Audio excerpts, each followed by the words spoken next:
What's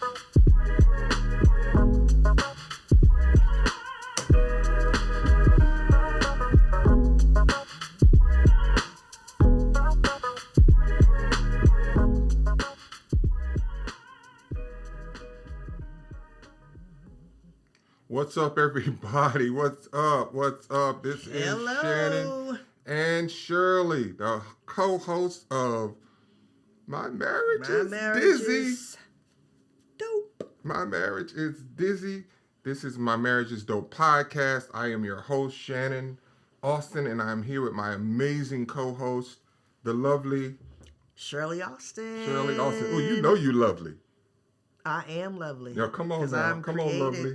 Come on, lovely. In the image of Come on, lovely. God. Come on, and lovely. She is lovely. And she, watch it.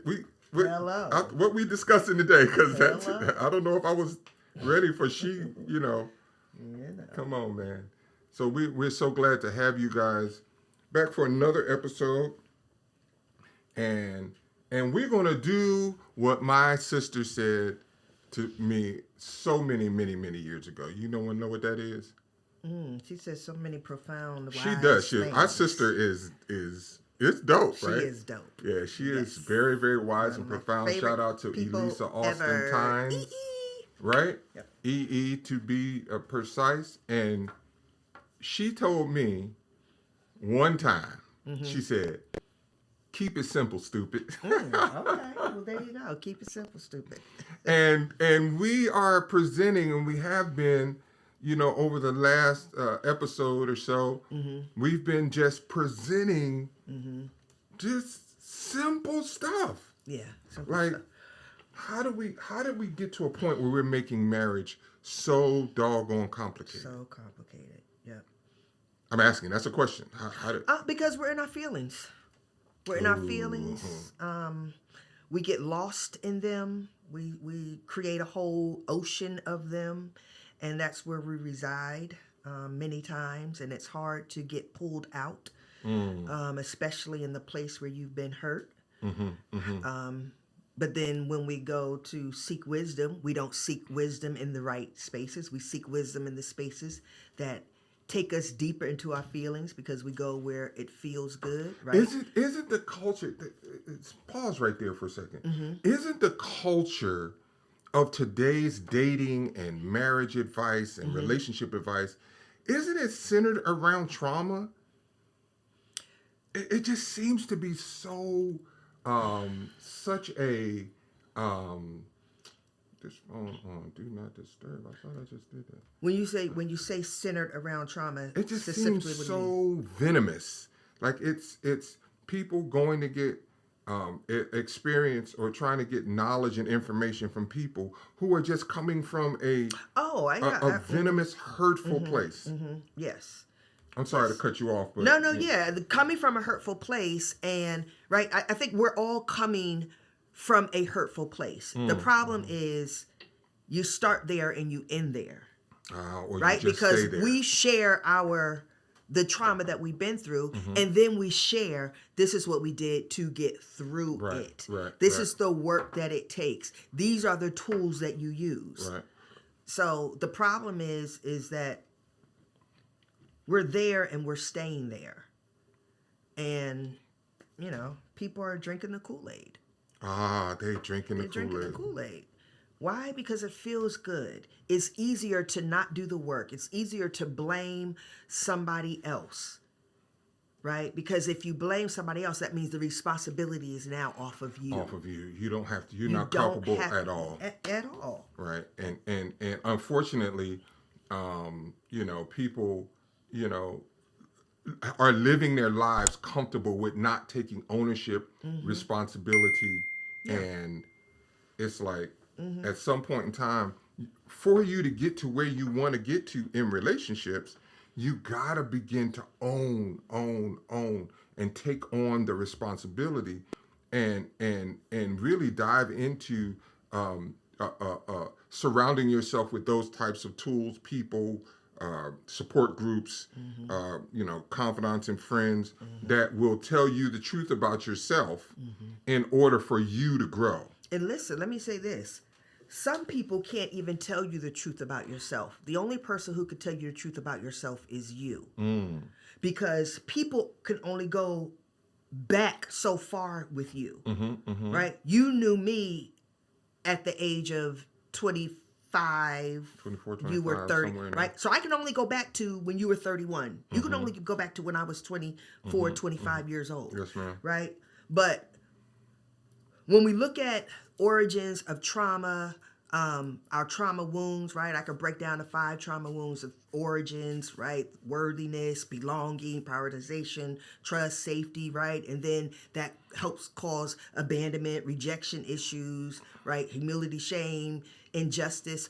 All human beings on the earth have experienced one, if not multiple of those things, right? And so I had to say to myself, Shirley, think back, where was your first wound, right?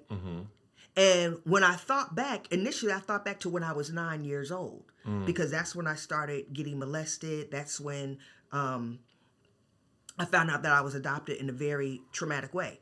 But, and I hope y'all are taking this in, because I'm about to give y'all game on, for those of you who don't know, on how to get to the root, and then attach the word to that so that you can stop living there, because so many of us are just still living there in that space. But I had to go deeper, right? And I had to say, okay, before then, what happened? See, there's a book that I suggest to everybody to read called The Body Keeps Score. Very powerful book. And this is what helped me to be able to be like, dang, that's it. My birth mother gave birth to me. There is an attachment that we had from in the womb. She keeps me for about a year and then puts me in foster care. That's my first place of trauma, because now I am detached from her. I'm in a very foreign place in foster care. When you think about foster care, ain't nobody holding babies and things of that nature. I think I may have talked about this, right? But my body, cognitively, I don't remember this. Right, my body remembers this. Right. Leaving them, going to foster homes. My body remembers. So now I'm doing this attachment, detachment. I'm sitting back looking like, who are these people? What do I do with this? As a baby. As a baby, I'm trying to process something that's hard for adults to process. Yes. You understand? So it's right. And so because of those things that created abandonment, rejection in me, worthiness, right? And so now here we are as adults, bringing all of this into relationships, and we're not understanding what all of this is, because we are not going inward and doing the work. And why aren't relationships as simple as they should be? Because we're dealing with each other from the place of unworthiness, the place of lack of trust and lack of safety, the place of rejection and abandonment. You understand? Yes, ma'am. That's why relationships are so challenging, because we're not dealing with each other simply from the place of love and compassion and giving grace and understanding, hey, you're human, I'm human, you're going to make mistakes, I'm going to make mistakes, I'm not always going to get it right, I'm going to make some bad decisions. That's okay, babe. Like, you're not perfect. Let's work through it together. Like, people really have a hard time just moving in that direction. And listen, I was people, but it has not benefited me as an individual. It has not benefited my marriage. Has not benefited how I want my husband to see me. And I had to change. I had to change. Like, it's just... You know, it's so interesting to me. You know, people have become really voyeuristic in life. They really just want to tune out, find solace in other people's problems, other people's situations, other people. But when it comes to dealing with them, right? And I look at, you know, metrics that I use is like we give out really great content on from a standpoint of marriage enrichment, right? And you see when people come on and off the lives or the podcast watching and all that, you can see that if it's not sensational, if it's not making you feel good, if it's not any of those things, then people immediately tune out. And that used to make me feel some type of way, but now it's just like, because I'm on a journey for my internal growth and success and wholeness and happiness and healthiness, then my thing is, for anyone, it's out there if you want it. You know, And it's not difficult. The only thing that makes it difficult is your unwillingness to do the work. and honestly, you know, it's so funny. The anticipation of death is worse than death itself, right? The anticipation of what it will take to do the work is way worse than actually doing the work. Yes. Like, Yes. I can stand on the other side and say, I have done the work and I continue to do the work. Yes. And it's nowhere near as scary as what we want to make it. Right. Was it as bad as you thought? I was going to say, was it as bad as you thought? It really isn't. You know what it is? It's simply having self-control. It's putting the pride and the ego down. It's stop seeing the worst in you. It's stop categorizing all men. Like, it's just certain things you just gotta stop doing. Right. right? Right, And change your mindset.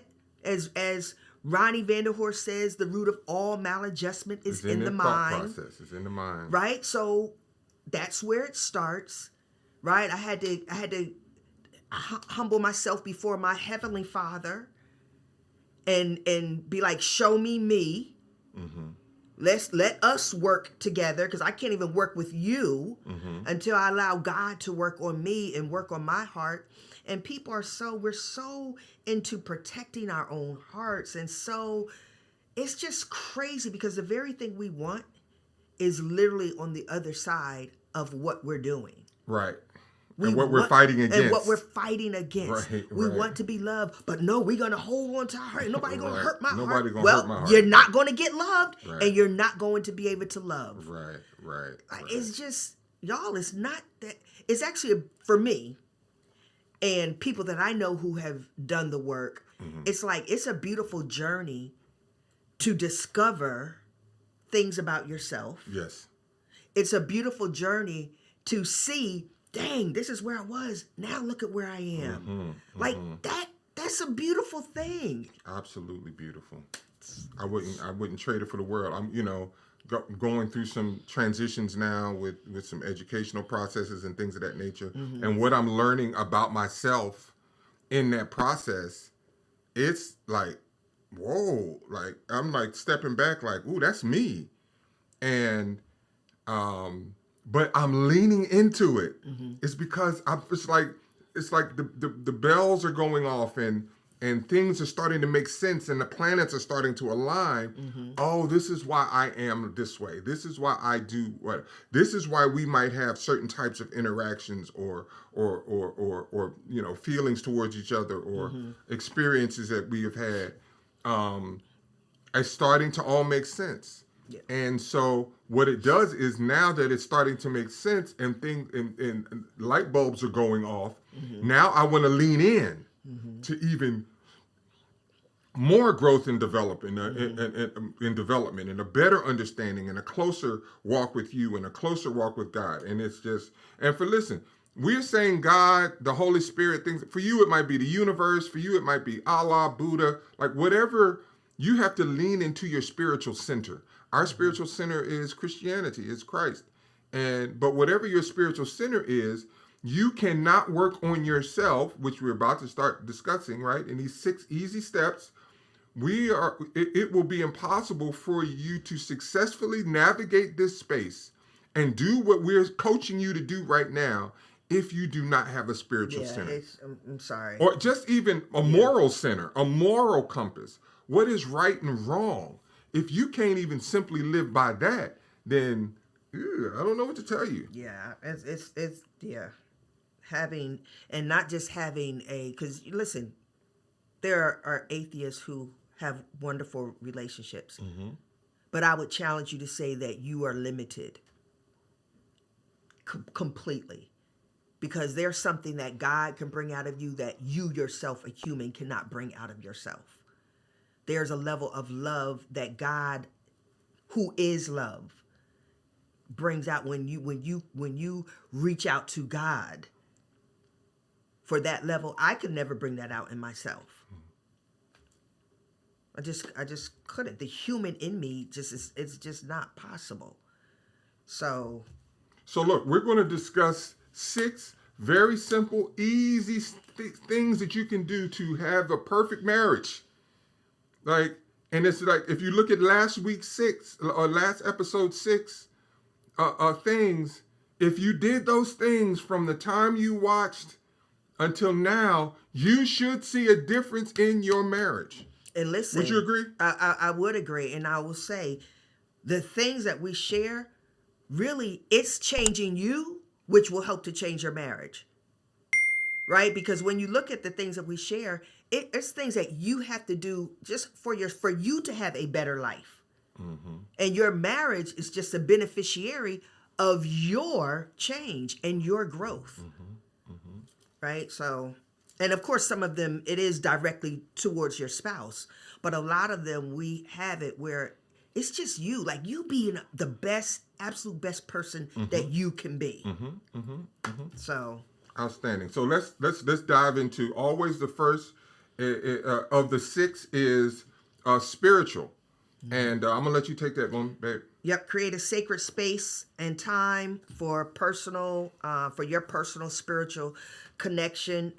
My space is my office, and it's so funny. Our son, he just got out the military, so he was with us for a couple of months, and he just left 2 weeks ago. And so his room is my office when he's here. And I just felt so lost. I really you were moving from space to space. I was so irritated because I'm like, man, I feel like it just literally took away from me. It took me like a week to get into the mind space. Like I didn't even want to just get up and go to my worship space because I didn't have my worship space. And I had to get out of that mindset. Like, Shirley, you still got to have your time with God. And wherever you carve out that space. Period, right? And so I started coming into your office and, downstairs, going downstairs. But it's just so important, right? My foundation is my spirituality, and how I start my day determines everything else. And so now for me, it's in the morning. Now, for some of you, your most powerful time with God could be in the afternoon. It could be in the evening. Whenever that is, my suggestion is to be consistent whenever that is and have a space. Like, let that be your sacred space. Like, this is me and God right here at this time. For me, it's in the morning. And so that's just... And it's different for everybody. And it's different for everybody. Right? So, but it is the doing it. It is doing the thing that is really going to bring about the solid foundation that you need to build on, and you need to build wide and a deep foundation with your spiritual center. So and now, let me say, in that space, so much we ask for so much, right? And I'm learning, I'm growing in my prayer life, like things I never thought to pray about or how to pray about them. I'm growing in that.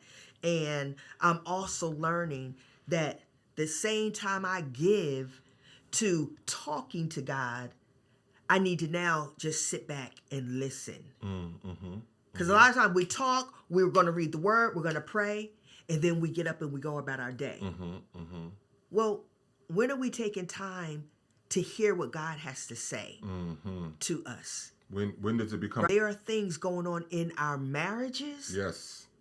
We want to pray about our spouse and pray that God fix our spouse and do this because our spouse is X, Y, and Z. There's some things that God wants to tell you on how you should relate to your spouse. Maybe how that's to why get the best out of your spouse. Maybe that's why we get up so quick, because we don't want to hear about ourselves, right? We don't want to hear about the changes that we make. Listen. So we put out our requests, and then we get on up out of there. But the Holy Spirit is like, listen, I got the game for you. Right. But you're not spending that time with me to listen. Right. You're not even taking You- that time. All right, good deal. Number 2, the financial pillar. You want to, man, in this day and age, I guess we've been kind of shopping a little different. But when we do like grocery shopping, I always get so surprised how expensive stuff is. It's just like, wait a minute, this used to cost whatever. And so we got to shop smart. We have to. We can't just, one, you need a budget. You need to have a budget. You need to operate from that budget. You need to know what's going in and coming out. But when you're shopping, you got to shop smart. You can't shop willy-nilly. You got to, you know, people, back in the day, is couponing still a thing? Yeah. People still do that? Digital, a lot of digital coupons. Okay. Couponing was a big thing.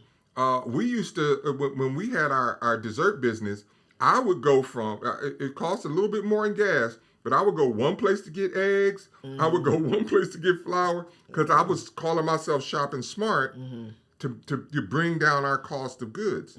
And that is, you gotta lead with shopping. I'm talking about if you're going on vacation and you're looking for airline tickets, be smart about it. Know the patterns. Know when to shop, when not to shop. Just don't go pulling the trigger willy-nilly and you think your money is just flowing like that. It's always wise to be smart with your money. That's the second pillar. But let me say, even if your money is flowing like that, right? Still be smart. To a degree, right? You should still, because it's about it's about your relationship with money. Right. Right now, you know, if we won the $360 million lottery, or God just bless us with, $300 million. Why is just 300 million? It's up to 600 900 million, whatever. Right? Something like that.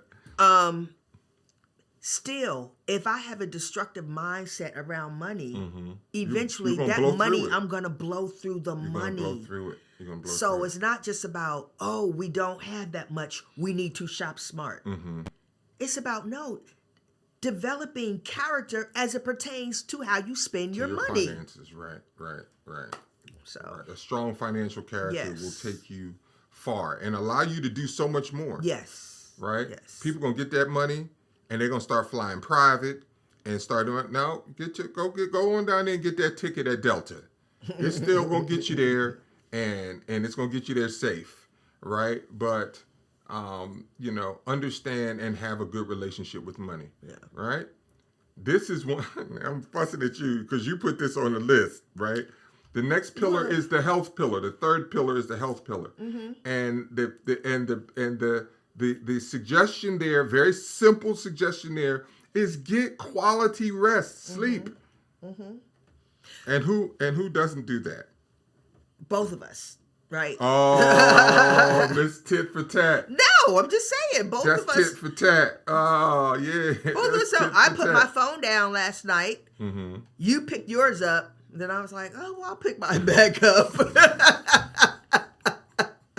So now we're scrolling till 1 in the morning, right? So my leadership is horrible. There is you what go. You're saying. Oh, right. Okay. So this is the thing. This is why quality sleep is so important. Do you know how many couples get in arguments because they're irritable? They're irritated because they've tired. not gotten the proper amount of rest. Yes, ma'am. I do. Consistently. I do. How often? How? How what? Because she was like, consistently. Oh. Like, for real, that sleep piece is deep. Right. It is very important, right, y'all. Right. You know what I'm saying? Absolutely. And listen, last night was one of those nights for us. We were scrolling at 1 in the morning. Was it 1 in the morning? It was like 1 in the morning. Right now, that's not typical for us, for me at all. I'm not scrolling at 12 o'clock in right? But you gotta get your rest. Mm-hmm. I didn't want to get up as early as I typically do. I slept in this morning, right? So my routine was off. Now if I didn't work for myself, I would have had to have gotten up. And then imagine how irritating I would have been walking into work. Trying to put on a smile, trying to, have grace and be kind and all this, and just, you understand? Not even just walking into work, walking around the house. Yeah. Because we work from home, so But I'm saying if I had a 9 to 5, I have to really put on like. Right. Yeah. You ain't got to really put on at home with me. No. All right. So now this is going to be counterintuitive. So in with the emotional pillar, which is the fourth pillar, you want to be able to maintain physical intimacy, but that doesn't mean have sex. Yeah.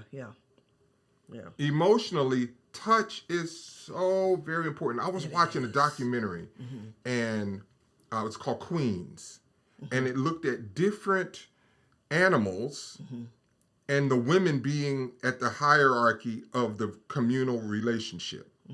And when they went to the monkeys, they show, even with the lions, there was this desire for physical touch from the mother to the baby monkey, from the lioness to the cubs. There was this playfulness that needed to exist. It is for there to be healthy growth and development and communal belonging. Yes. And there was one monkey who lost her mother, and she was on the outside fringes of this community. And she would just be on the outside, and she was alone and vulnerable.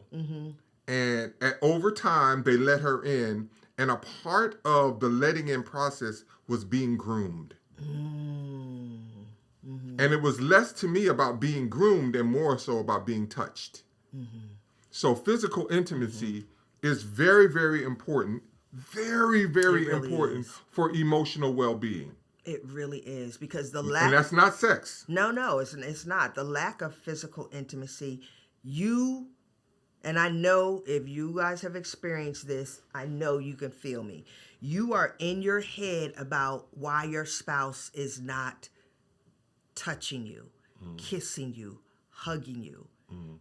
Thus, it creates a certain emotional dynamic that begins to this dance between you guys, and y'all might not even know. You may not even say anything, but you are torturing yourself emotionally based on the lack of physical intimacy. Because your body knows there is something missing. Your spirit knows there is something missing. That's good. Right? That's just like every day we should kiss each other. I'm not saying tongue kiss, but every day we should kiss each other. We should hug each other. We should touch each other. We should rub each other in passing. You got to have that physical intimacy there, because that's also confirmation to your spouse. Like, I'm still here with you. I'm with you. I'm with you. I'm with you. Right. And we need that. We just need that Humans, just being God created beings to need that kind of touch. Yes. You see it with whales. You see it in nature. Yes. You see it. You should see it. Yeah. And it's a part of what makes the creation process so beautiful and so special. Yeah. Right. So the mental pillar is 5. The mental pillar is number 5. And this is really something that we don't do. This is where we can up our game. We could definitely up our game. Yes. Here. We do not. So who can up their game on this? Because who would do this between the two of us? I'm just saying. Play games together, y'all. Play games together. Chess. Checkers. Puzzles. You know what? I would love to do a puzzle with Shannon. Oh, I hate puzzles. I would love to. Do you see what I'm dealing with? I absolutely despise Jenga, puzzles. Like brain I do Jenga. games. I'll do Jenga. I could do Jenga. You could do I'll Jenga? whip your butt in Jenga. Whatever. Uno, Monopoly, something. Play games together. Can we play spades? With 2 people? That's what I was wondering. Is that possible? I don't That's a big hand. Yeah, that's. I played it on the game before on my phone. Just two people. No, they had the 3 people, and then it was you, no, right? It was 2 people. It was me and one other person. Really? I had a lot of. And you only played one hand? You play a couple rounds. Wow, I've never done that. But yeah, we could do that. We could do that. I just want to play with you. Right? This is having fun. When fun is not in your relationship, I'm telling you, it is the worst thing on the planet. It is. It actually is. It really is. It actually is. We have seen couples who are so miserable. And when we look and break down their life and see what they're doing and what they're not doing, they're not having fun and they're not having physical intimacy. And just implementing that, they're like, dang, it's like being dehydrated. And you drink, 20 ounces of water and you nonstop just gulping it, and you feel refreshed. Like, this is what I've been missing for the last 16 hours. Like, that's what fun is to a relationship. So please, y'all. That's good. Have fun. That's good. Listen, have fun. You could go out and have fun. We got to invest right? in I some say games. play games together, but if y'all go bowling together, go roller skating together, go axe throwing. You know what I'm saying? Like, do some stuff that it is, and listen, these things are actually stimulating mentally. It's mentally stimulating.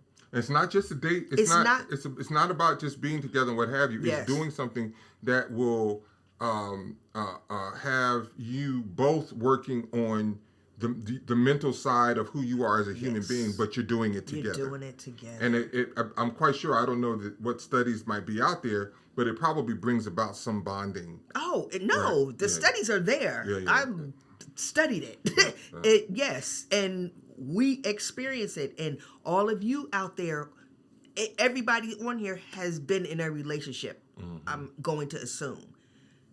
You feel better when you are connecting with your spouse or significant other in that way. Hands down, nobody's saying, no, I don't feel better.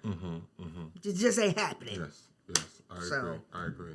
You want to tackle this 6th pillar?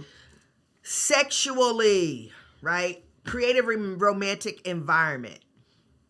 Lighting, food, music, right? This is all based on how she's wired, right? Sexually. This is how I am sexually wired, which we recently found out through well, not recently. An assessment. It's been a while. Well, I mean, right, through an assessment.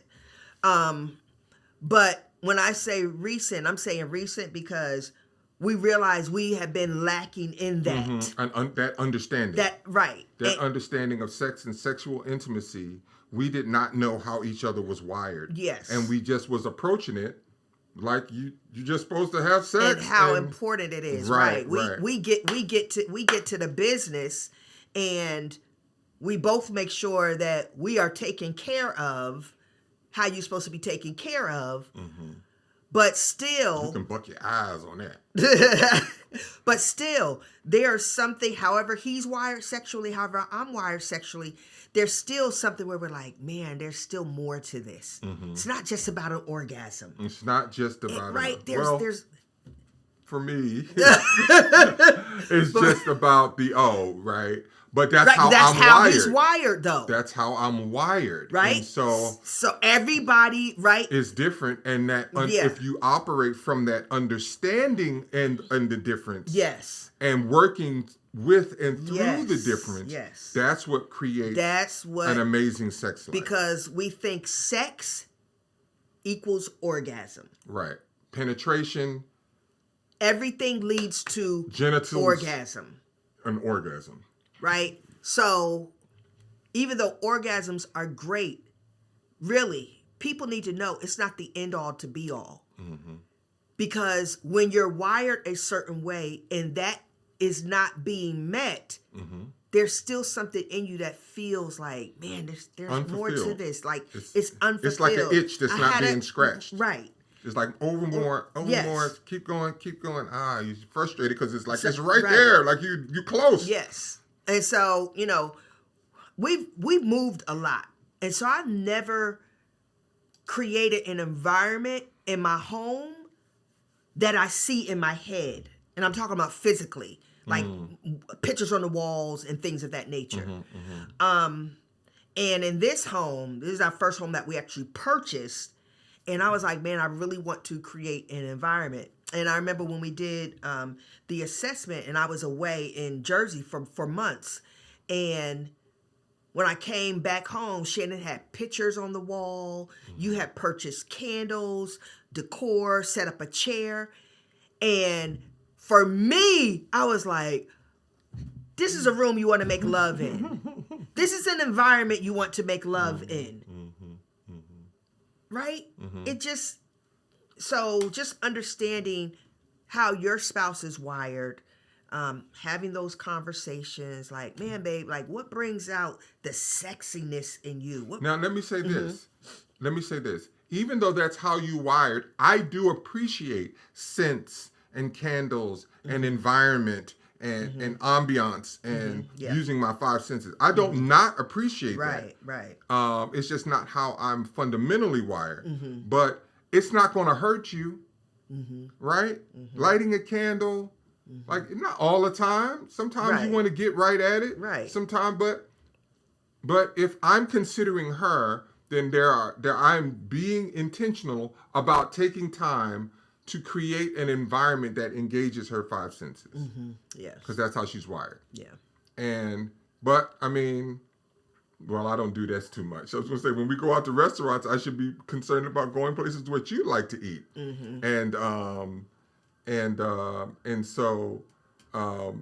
But we still go to where I like to eat all the time. Yes, we do. Yes, we do. We do. So he don't understand what he got. All That's all right, though. all right. How blessed you are.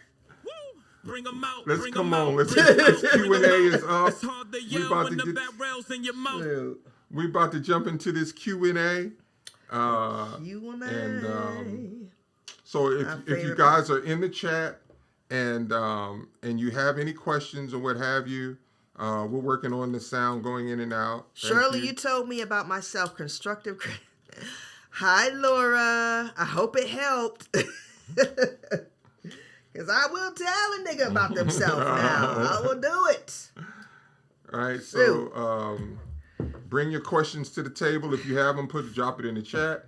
But we, of course, remember in the Q&A segment, we have questions that we curate from our DMs and posts, and I do not know the questions ahead of time. Shirley only knows the questions, and so we will do our best to just flow through and answer those questions appropriately. And quick question: yes, is anybody else having issues with the sound? Because Laura says it's going in and out. Is that the experience that you all are having? We need to know that. So let us know in the comments. For those of you who are with us live. YouTube. My marriage is dope. All right, shall we start with the questions? Yes. All right. Is that microphone on? Yes. It shouldn't be. I don't know. Yeah, I don't know. I heard you mention childhood trauma a few times on the different podcasts you've been on, and it seems like the running theme these days. I get it. At the same time, at what point do you stop excusing bad behavior and expect someone to grow up and stop using it as an excuse? Ask that one more time, please. I heard you mention childhood trauma a few times on different podcasts you've been on, and it seems like the running theme these days. Childhood trauma. I get it. At the same time, at what point do you stop excusing bad behavior and expect someone to grow up and stop using their childhood trauma as an excuse? Oh, okay. I mean, at the point in time that person gets the healing for that trauma. You can't move on from something you haven't dealt with and healed from. And the continued using it, quote unquote, as an excuse is evidence that there's no healing that has taken place. So that person has to be encouraged. First of all, the hurt needs to be acknowledged. Mm-hmm. And then that person needs to be encouraged to go and do something about the hurt. Mm-hmm. Pure and simple. If you're dating, I'd say keep it moving. This is not. Oh yeah, this for is, sure. This is not the relationship for you. You don't. At what point do you stop excusing bad behavior? Why are you excusing bad behavior? Right. If you're married, you still don't excuse bad behavior. Right. Now we can understand bad behavior. We can bring understanding to it. Like, okay, this is the root. Like, these are issues that you're dealing with. But at the end of the day, you can't control anybody. Mm-hmm. What can you do other than offer, like, hey, babe, this is what's going on. Is this the type of marriage that you want? Mm-hmm. 9 times out of 10, they're going to say no. Okay, what are we going to do about it? Mm-hmm. Right? I suggest that we go seek counseling so that we could figure out how to get on the same page, be in alignment with each other, X, Y, and Z. Do you see how she got there? She got there by asking a series of questions, not making demands and saying, this ain't working, you not doing, right. you're not doing. She asked a series of questions. You keep living in your childhood trauma, right. That's not going to work. And that ultimate, how is this working? Is this benefiting us? Yes. How is this benefiting us? Mm-hmm. That's probably the ultimate question. And what are we going to do about it? That's another question. And that doesn't need to be interrogative. That needs to be, you're really actually looking for the information and for the question to be thought out. Mm-hmm. And an actual answer be given. So that's very, very important as it relates to trying to get to the root of issues like this. Asking questions is critical. I'm glad you highlighted that, because one of the challenges that we find when dealing with couples, when there are challenges, the other spouse will keep saying how you need to change, you. Mm-hmm. And that really causes the other person to just retreat and continue their bad behavior. Mm-hmm.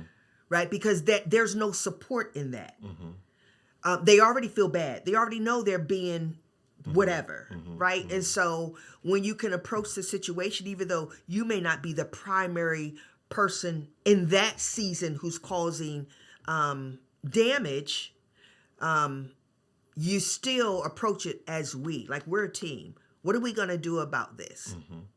What is it that you need from me? Like, that's one of the questions I've been asking Shannon. Like, what can I do for you? What is it that you need from me? Mm-hmm. Mm-hmm. And acquiesce.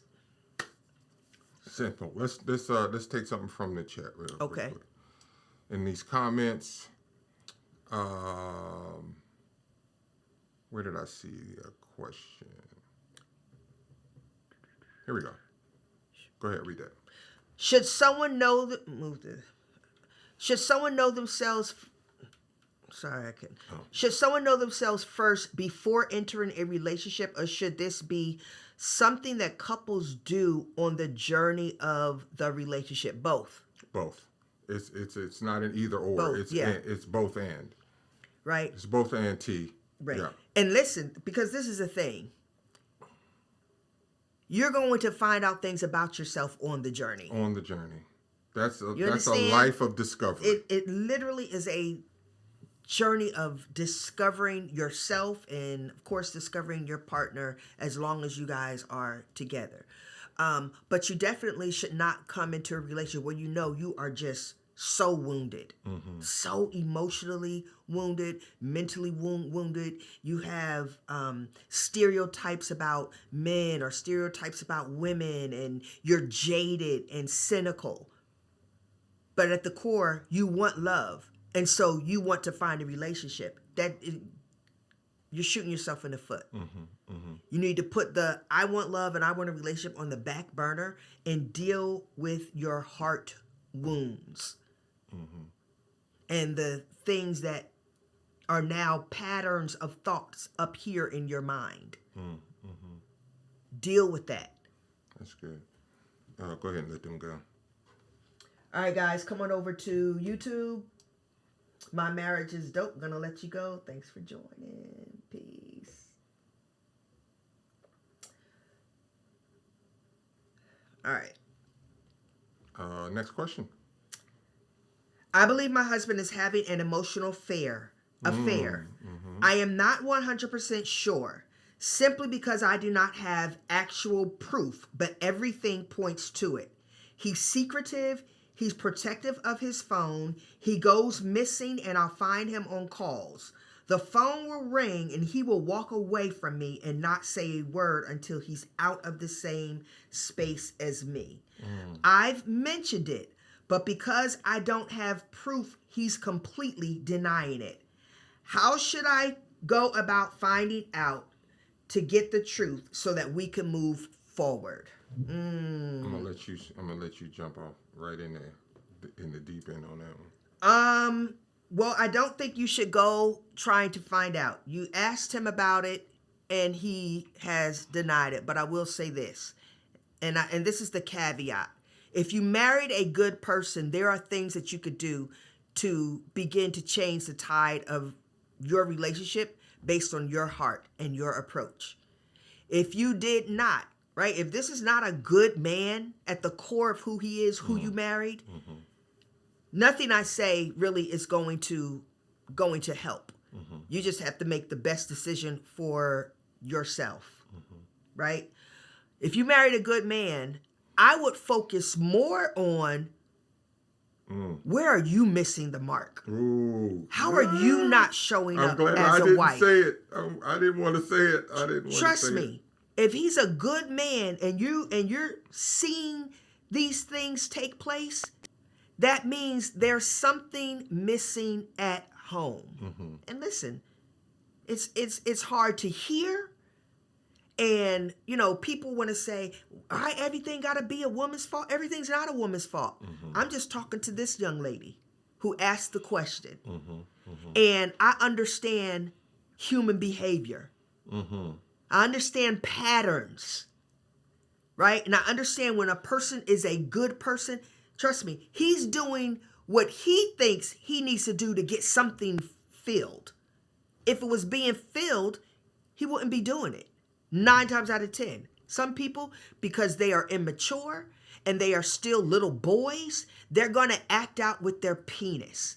And listen, it sickens me. We have 40, 50, 60, 70-year-olds who are still being freaking led by their penis. I get it. So I'm not saying, right, that if she's 100% doing everything he's just going to be. That's not what I'm saying, because we still have immature people out here. I'm encouraging you to look into the mirror and see how you're not showing up as a wife. I can guarantee you, if I had a conversation with him, he would say to me, my wife is neglecting me. She's disrespecting me. She's talking crazy to me. She's putting the kids ahead of me. She puts her family and friends ahead of me. She's not listening to me. She's not a good encourager. Right? She doesn't show appreciation to me. I feel unappreciated. I don't feel safe in my own home emotionally. I can guarantee you this. So sis, please stop looking at him and what he's doing. And listen, come on. I guarantee you start to show up for him and you just start pouring your all into him the way you were doing when y'all were dating, right? The reason why he wanted to marry you, those things are not existing. I can almost guarantee it. Almost. Not almost. You can guarantee I can it. guarantee it. So put some life back into, does it say how many years? Doesn't say how many years y'all been married. But put some life back in the day. Bring that on up to current day. and let's start making some changes. Talk to me in 30 days. Talk to me and let me know, is he not focused on his phone anymore? Let me know that he's more focused on you, because all the other stuff that you started seeing, that behavior, it went away. Trust me, Garrett. Listen, I got receipts, boo. Trust me. Ooh, receipts. See, I ain't want to touch that, but you- I'm glad you. No, you touched it. I ain't got nothing on that. you said everything that needed to be said. I want to jump back in these comments here. Okay. With T, she said, "I.e., should we be at peace with our thoughts, knowing who we are individually, with therapy and so forth, before entering a relationship or looking for marriage? Should we be at peace with our faults? Should you be a whole like a healed person? Well, you can't be completely healed. You can be whole. You can't be completely whole, right? I disagree. Okay. I think emotionally, you can be at a point like whole. Like, for example, Word completely. But I have heart failure, right? That means my heart does not pump optimally. Yeah. But nobody's heart pumps at 100%. No one's, right? But the percentage is high for what is considered a healthy heart. And once it drops below that threshold, it's now not, you consider, having heart failure, things of that nature.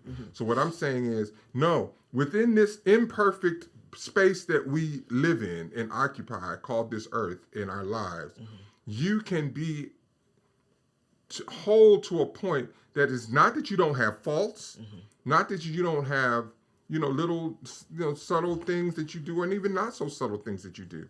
But there is an awareness that you have about yourself. There's a self-awareness. There's a situational awareness. There's awareness that you have that you now can operate, and you're not operating from a completely broken place. Or that negative place that exists in your life. That's what I mean. Yeah. I mean, I agree with that. I agree with that. I'm being very literal. She said, be at peace with our faults. I don't think we should ever be at peace with our faults. Yeah, no. Right? Definitely not. But I think the peace comes in addressing the fault, and you should be at peace with the fact that you are working on them. That right. So that's where your peace comes in, because you're able to see your growth. You're able to experience your growth. You're not being triggered like you used to be triggered in that space anymore. Like you're seeing that decrease less and less and less. So yes, you should be at peace in that, right? But so T, if you have any addition to that, go ahead and because I want to make sure we answer the question. Yeah, I think we got it. I think we got it. Okay. But while if she's going to put something in the comments, listen, guys, make sure. We want you to help us get this message out to people. We just really have a desire for people to really have healthy marriages. So do us a favor. Make sure that you subscribe to the channel if you haven't already. Make sure that you are liking this live. Make sure that you jump in the comments and say something. All of this helps this become more available and accessible to people based on the algorithm. And that's the goal. I just want to read this comment. It's not a question, from Hassan. Thank God, finally listening to my wife's emotional trauma. It's like a whole new world. Thank you. Wow. Hassan and his wife, just one of the couples that we've talked to and poured into. So it's just a blessing to see the growth happening, see the work happening, man. To see the work. See the work. Right? It works if you work it. Yeah, it works. Yes. It works so. How many more questions you got? Two more. We're just going to do one. We'll do one. I'll give you one. Two. Huh? Can we? Because both of these are good. Both are good? Yeah. All right, we'll do two. Yeah. That's okay. Oh. Okay. My wife and I have been married 22 years, and the frequency of our intimacy has gone downhill to about once every 3 to 4 months. I have been faithful. I'm a great provider, a wonderful father. She is well taken care of. I am fit, and in all humbleness, women find me attractive. I'm not bad on the eye. She has stated different reasons, so I am truly confused. What can I do to bring the spark back? I'm hoping you can share something I've not thought of yet. Thank you all. Thank you for all you both do. So, married, frequency of intimacy has gone down to once every 3 to 4 months. Good guy. He's 22 years. He's been faithful. He said he's a great provider. So one of the things, right, and this is what makes me come to this, he says she is well taken care of. So I wonder, does she have her own life? Right, like well taken care of. So he's a great provider. So has she been a stay-at-home mom, right, all this time? A lot of times, because I was I started working, but then I became a stay-at-home mom. And when you feel like you don't have a purpose outside of the children, it can emotionally do something to you, right? Like you could become a little depressed and things of that nature.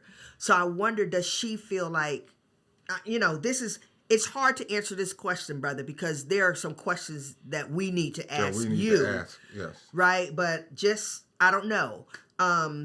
Does she feel like her life has been spent catering to you and the children, and now she's like, now what do I do? Well, I mean, it's not even that deep. There's so many things that could be at play here. Yeah, it really right? could. Her body could have changed after having children and 22 years, and the intimacy has gone down. Like, people change. Over time, people change. Yes. But they don't pay attention to the change. They're not intentional about paying attention to what is going on in their lives and doing something about it.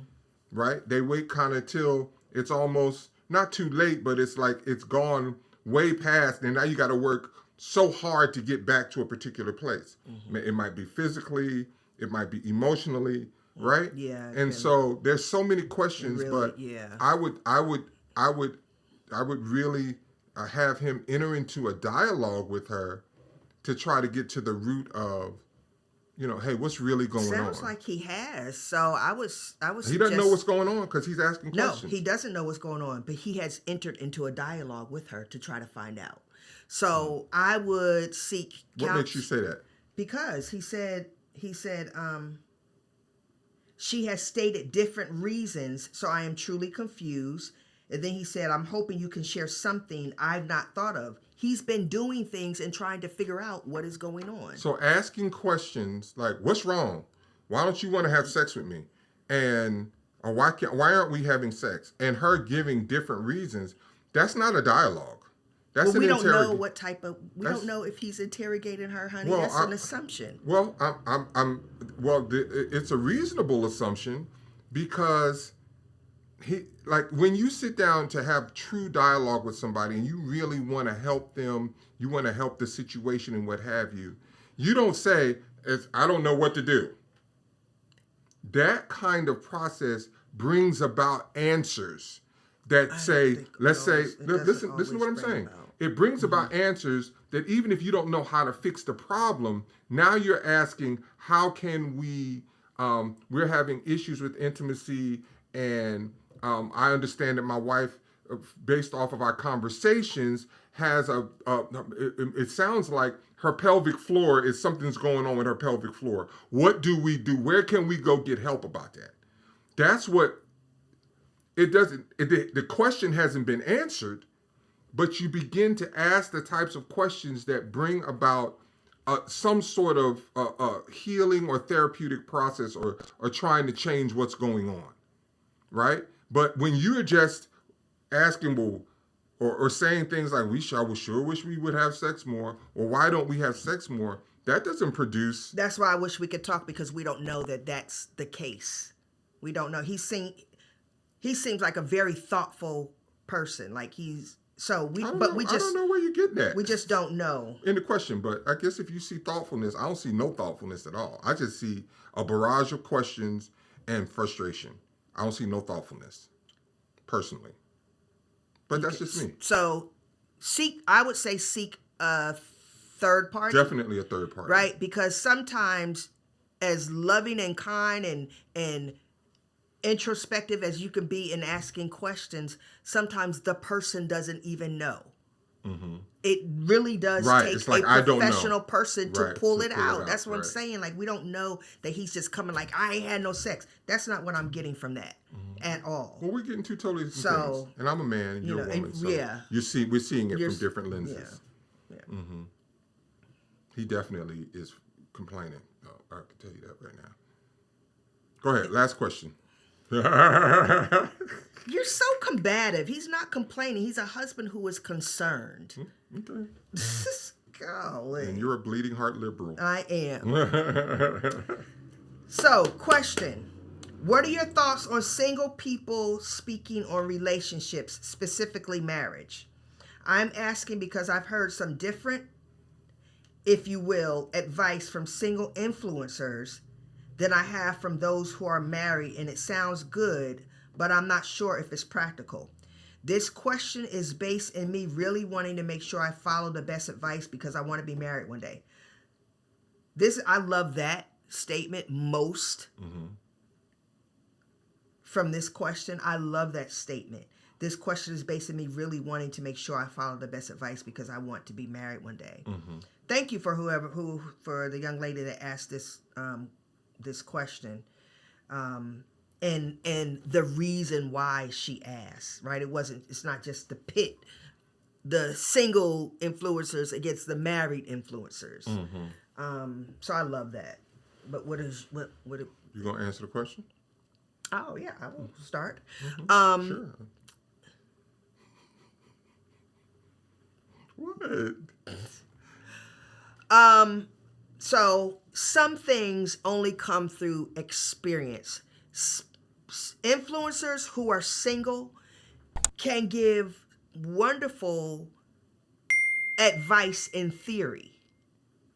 But if you have not been married, right? So, example, there was somebody who gave advice about, somebody actually asked her a question, can you trust again after infidelity? And she basically said it was no, basically. Mm-hmm. She not married. Mm-hmm. Right? So you're speaking off of an assumption, what you think, not what you know. So, I think it's challenging, right? I think it's best for single influencers to stay with giving advice to single people. Mm-hmm. And even about single matters. Right? Yes. Because the advice for a single person and a married person, even though it is similar, is still dynamics that are not similar. And if you ain't married and you ain't been in this game 28 years, you can't talk. And listen, I'm saying 28 years simply because I heard I was listening to Tim Ross, and he was saying how, somebody got divorced like 2 times and then got married, and now they talking about how to have the best marriage ever. They ain't even been married a year. And it's like, he's like, sit down somewhere. And initially I was like, yeah, but that was like, he's right. You don't have a large enough sample size. I agree with that. Like, you ain't even been married 2 years, and you, like, bro, you know what I'm saying? Like Devin and Megan Good. Mm-hmm. Like, no shade to them. Devon Franklin. I called him Good. Right? Them niggas went and wrote a book. Whole book. Nigga, y'all in the baby stage of marriage, and you literally went and wrote a whole book. Mm-hmm. Listen, y'all, there were some great principles in the book. Great principles. Are they still together? They couldn't even live what was in the book because they had an experience, man. Mm-hmm. You understand? Mm-hmm. So, to answer your question, I think single people should holistically stick to single people marriage. Help them get through and how to Help them be the healthy, strongest strong single people. as you're dating and maneuvering and transitioning to marriage. Right. You should hand them off. And then hand them off when they start thinking about marriage, right? Because at some point in time, like, would you want to take finance? This is in the book The Richest Man in Babylon, right? It's like, don't take advice from people that have no experience in what you're trying to. Would you give your money to someone who has only read books about investing, that don't have a track record? They haven't gotten to a point where they have built up a portfolio, and they now can come to you and say, this is how you should invest your money based off of this period of time, right? And how long enough sample size do you need? How much experience do you need in order to be able to justify the advice that you're giving? Mm-hmm. And the advice that's coming from this side of the street, from Marriage Inc., is based off of 28